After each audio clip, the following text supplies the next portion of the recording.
Bayangkan sebuah negeri yang identik dengan disiplin ekstrem, efisiensi tanpa kompromi, dan ritme hidup yang nyaris tanpa jeda. Di Jepang, waktu adalah presisi, ketertiban adalah budaya, produktivitas adalah kehormatan. Namun setiap tahun, ada satu momen yang perlahan melunakkan wajah kota-kota modern itu. Bukan festival musim semi, bukan perayaan teknologi, bukan pula seremoni kenegaraan, melainkan Ramadan. Di sudut-sudut kota seperti Tokyo dan Osaka, suasana berubah.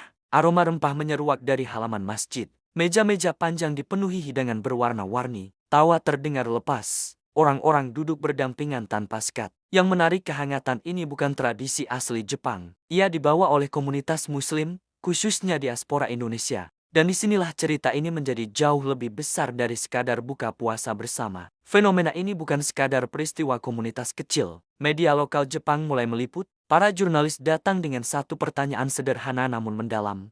Bagaimana mungkin orang yang menahan lapar dan haus belasan jam justru terlihat paling murah senyum dan paling antusias berbagi? Bagi masyarakat Jepang yang hidup dalam sistem kerja keras dan tekanan sosial tinggi, konsep menahan diri secara sukarela demi empati adalah sesuatu yang menggugah. Puasa bukan dipahami sebagai ritual kosong. Ia dijelaskan sebagai latihan merasakan, sebagai cara membangun empati terhadap mereka yang kekurangan. Dan di titik inilah terjadi perubahan persepsi. Apa yang terjadi di Jepang sebenarnya adalah bentuk soft power, tetapi bukan dalam bentuk diplomasi formal negara. Ini adalah diplomasi budaya akar rumput. Indonesia, sebagai negara dengan populasi muslim terbesar di dunia, tanpa kampanye resmi, tanpa baliho, tanpa slogan politik, justru memperkenalkan nilai-nilai Islam melalui pengalaman langsung, keramahan, kesabaran, dan makanan. Dalam ilmu hubungan internasional, pengalaman langsung jauh lebih kuat daripada narasi media. Selama bertahun-tahun, citra Islam di banyak negara non-Muslim sering dibentuk oleh pemberitaan global yang bias konflik.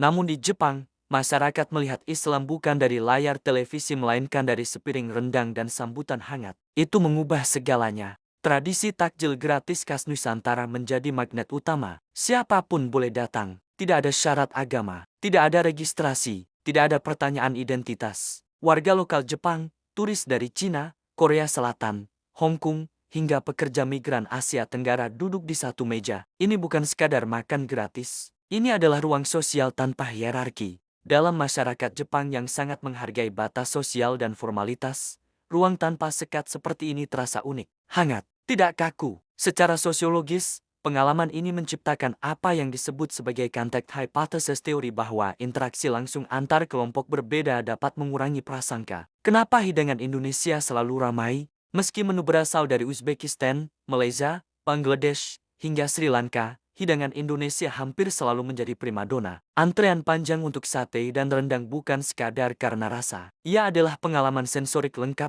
aroma asap sate, kuah rendang yang kaya bumbu, warna-warni kue tradisional. Namun lebih dalam dari itu, makanan Indonesia membawa identitas. Makanan menjadi medium cerita. Setiap gigitan adalah pengantar dialog. Setiap meja adalah ruang diplomasi kecil. Tanpa sadar, Indonesia sedang membangun citra sebagai bangsa yang hangat, terbuka, dan ramah. Perubahan besar jarang terjadi secara dramatis. Ia tumbuh pelan. Banyak warga Jepang awalnya datang hanya karena penasaran, namun mereka kembali karena suasananya. Mereka datang sebagai pengunjung, pulang dengan pemahaman baru. Islam yang mereka lihat bukan stereotip global, melainkan wajah manusiawi.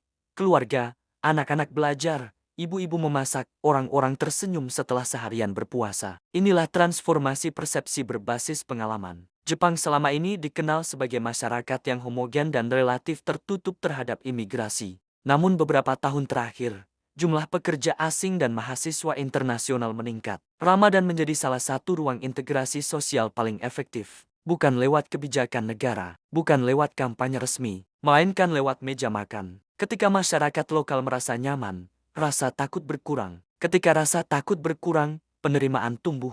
Dan ketika penerimaan tumbuh, hubungan antar budaya menjadi lebih stabil. Ada pelajaran penting di sini. Indonesia sering berbicara tentang diplomasi global, tentang citra bangsa, tentang pengaruh internasional. Namun ternyata, salah satu alat diplomasi paling efektif bukanlah forum resmi atau pidato tingkat tinggi, melainkan komunitas diaspora yang hidup dengan nilai kebaikan sehari-hari. Ramadan di Jepang membuktikan bahwa kebaikan lebih kuat daripada retorika, pengalaman langsung lebih kuat daripada opini media, dan makanan bisa menjadi jembatan antar peradaban. Di negeri yang dikenal dengan teknologi canggih dan ritme hidup super cepat, justru kehangatan manusia yang mencuri perhatian. Ramadan di Jepang bukan hanya peristiwa keagamaan. Ia adalah jembatan budaya. Ia adalah laboratorium toleransi. Ia adalah contoh nyata bagaimana dunia bisa berubah bukan karena keputusan besar, tetapi karena orang-orang biasa memilih untuk berbagi. Kadang, perubahan global memang tidak dimulai dari ruang konferensi. Ia dimulai dari sepiring makanan, dari senyum yang tulus, dan dari meja panjang sederhana yang menyatukan banyak perbedaan.